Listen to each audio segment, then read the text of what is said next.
Welcome to MetroSTL.com. I'm Charles Jaco. We are pleased to be joined today by City Treasurer Tishaura Jones, who is, of course, one of the two candidates for mayor in the April election. Madam Treasurer, thank you very much for joining us. We appreciate your time. Thank you for having me. A quick question to start out with. Why would someone want to be mayor of a city like St. Louis? If you look at the metrics, we have the 13th highest murder rate of any city over the population of 50,000 on the face of the earth. We have the highest rate of population loss and building abandonment in the history of North America. We've got several zip codes where the infant mortality is higher than it is in Malaysia. We've got a city budget so strapped we can't even afford to buy new garbage trucks. Why would you want a job overseeing a city with this many problems? Oh, well, it's because of our city's problems that I want to be mayor. You should be able to succeed here regardless of your skin color, who you love, how you worship, or any identity you hold. And right now, that's just not the case. So while some may think of those as problems, I see those as opportunities for improvement. We have a great opportunity ahead of us with the federal aid that's on its way to our city. And we need to be strategic in spending these dollars and make sure that we do so that lays out a long-term strategy for the success and the rebirth of St. Louis. Where are the biggest holes that you think that money could best go? My understanding is over a 2-year period, it's going to be around $480 million. One could launch large new projects, or one could attempt to patch the holes in the boat we've already got. Which direction, if you're elected mayor, would you take it in? I think we can take a both and approach. We have over half of our population are renters, so we need to help them stay in their apartments or homes. And we also need to help those who are behind on their mortgage payments. Right now, there's a 9,000 person waiting list for rental and mortgage assistance. We need to take care of our health care by standing up multiple mass vaccination sites, working with St. Louis County's health department. We need to help our small businesses and help them come back. At the treasurer's office owns some commercial property, and a lot of our commercial tenants are hurting. We've seen some close, and we've done everything that we could to be flexible during this time period. And so we just need a little more time and a little more help in order for our citizens and our small businesses to recover.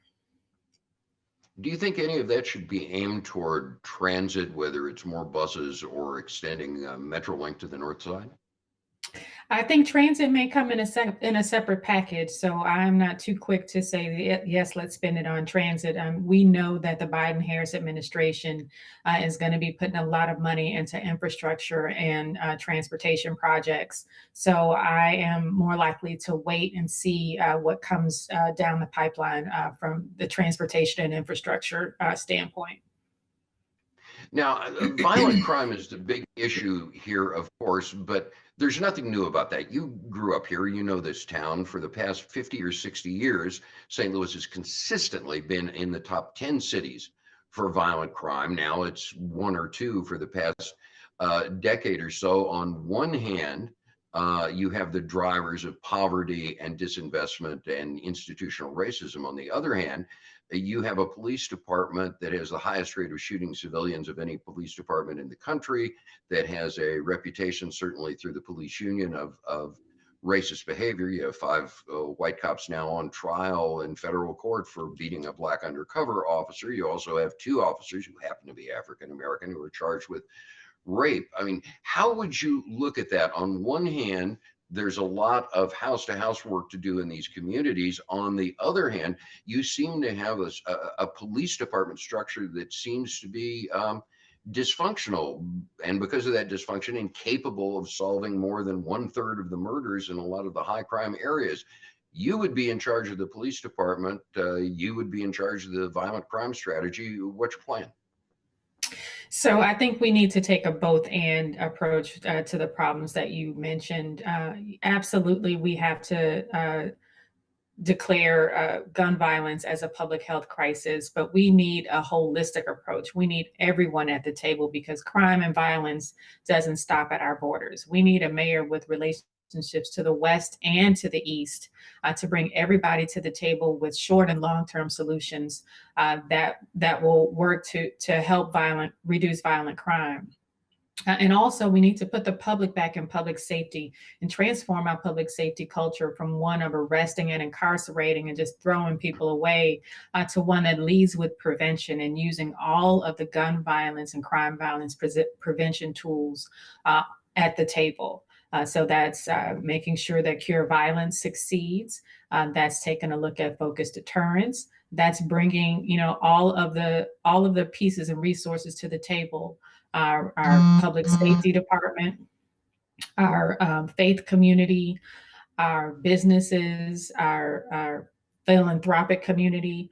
All of these people need to be at the table because we need to realize that our destinies are linked. And when people look at St. Louis, they don't see that there's a difference between Chesterfield, Webster Groves, and downtown St. Louis. They just see St. Louis.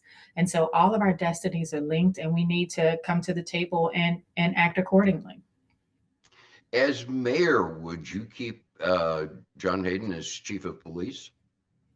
I don't know. I can't say right now. We do know that Jimmy Edwards has tendered his resignation, and we will start the search immediately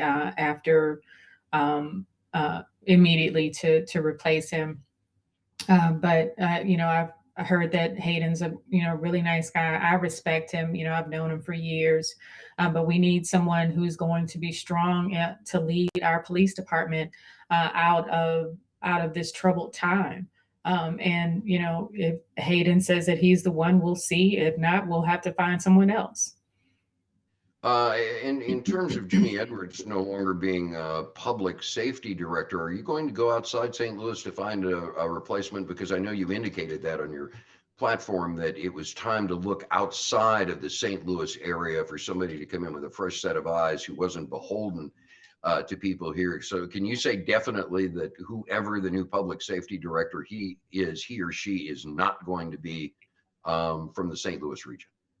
We will conduct a nationwide search. I look forward to at least trying to conduct a nationwide search because we need some people at the table with some fresh eyes who have experience in leading public safety departments across this country. And I'm not saying that we can't have a fresh set of eyes from someone that's inside the system, but right now, I think St. Louis needs to get out of its own way. And we do that by, in my opinion, putting a fresh set of eyes on some of our issues, people who have dealt with how to deal with certain issues and problems and and been successful in other cities may be just what we need right now. St. Louis is essentially three cities right now. You've got the residential south side, you've got the booming central corridor with a lot of technology jobs coming in.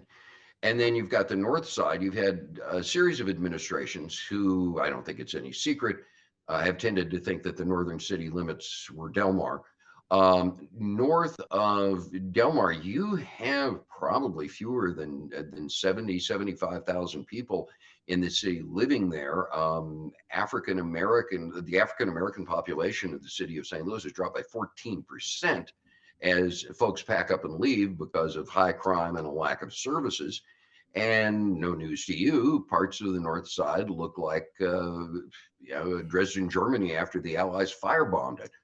What does one do when you have a geographical one half of the city that is in such desperate need while the rest of the city seems to be going along more or less fine? What programs do you think of that would be focused on the north side, on renovation, on restoration, and in convincing people that this could be a decent place to move and to establish businesses?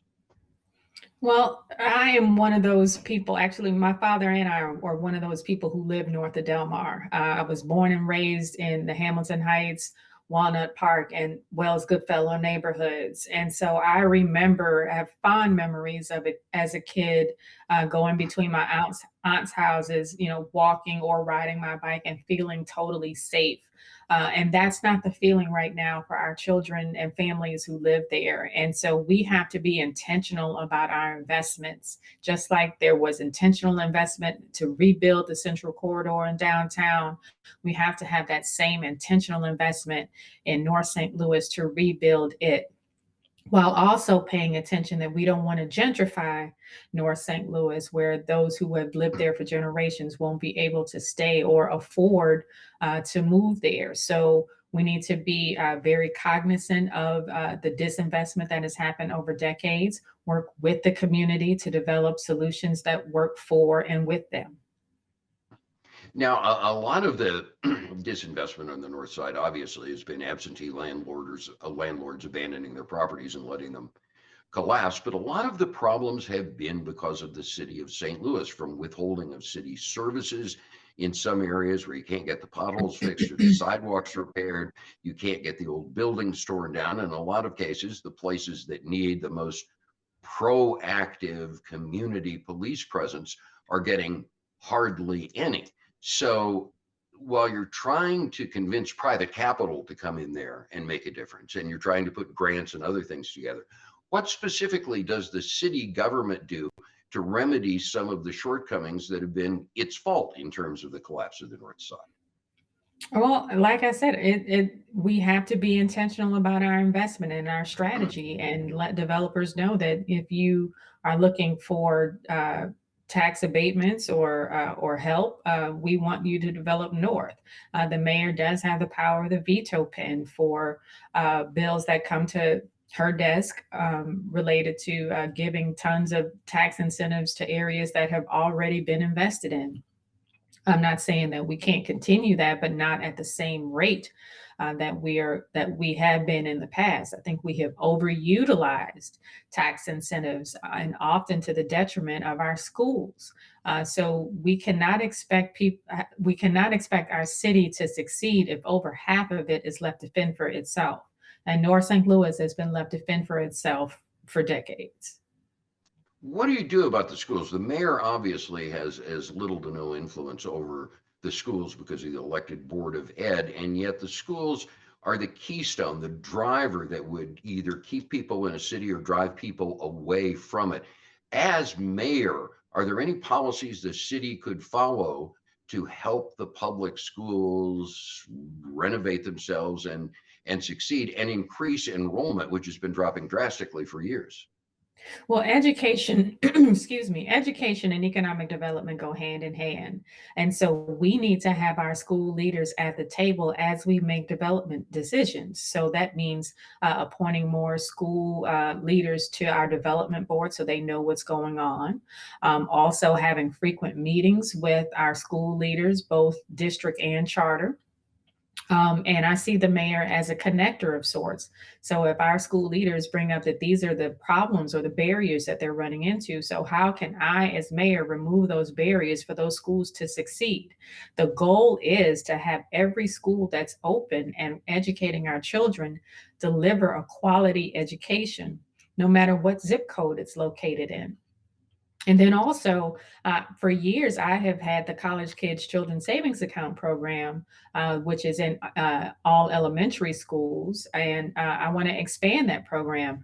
Uh, some of the things that we do through the program is we reach out to parents and teachers about how to increase their financial capabilities, their credit scores.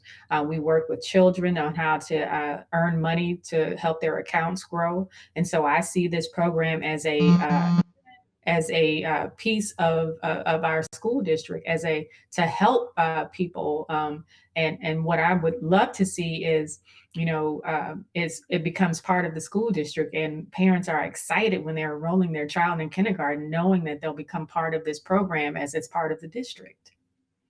A final question, Madam Treasurer. What do you think the primary difference or differences are between you and your opponent? In a broad brush, a lot in the media have said that essentially you have two progressives running, one's white, one's black, but in terms of policy solutions, you both pretty much come down on the same side of the fence. But when you compare Mhm. yourself to Alderwoman Kara Spencer, where in your mind are the primary policy differences that would drive governance going forward?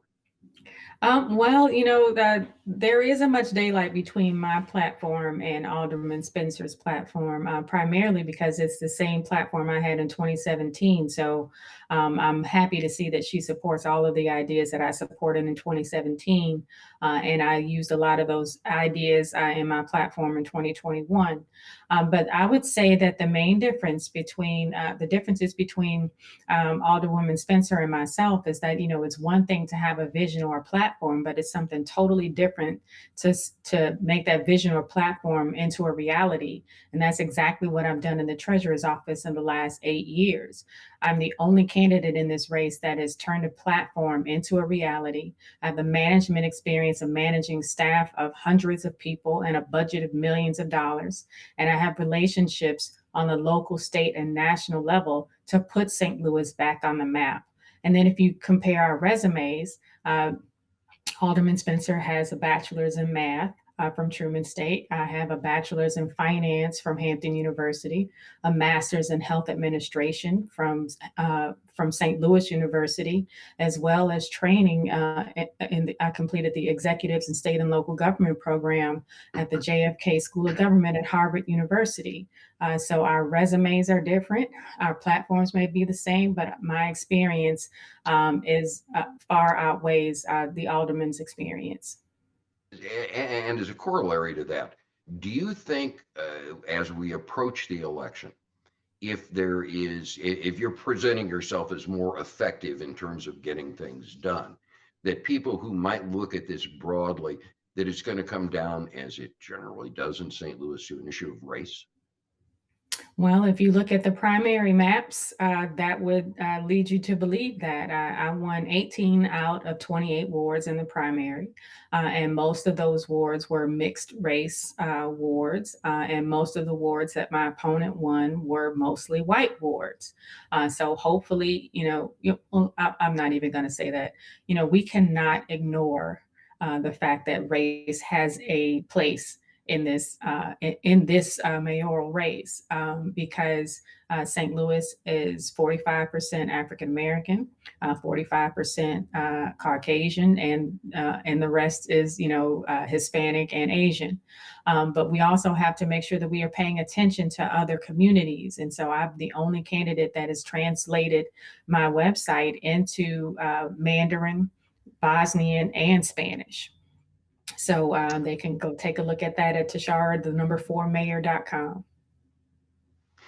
City Treasurer Tishaura Jones, candidate for mayor. Madam Treasurer, it's a pleasure. Thank you very much for being with us. Thank you for having me. And we hope you'll be with us too the next time on MetroSTL.com.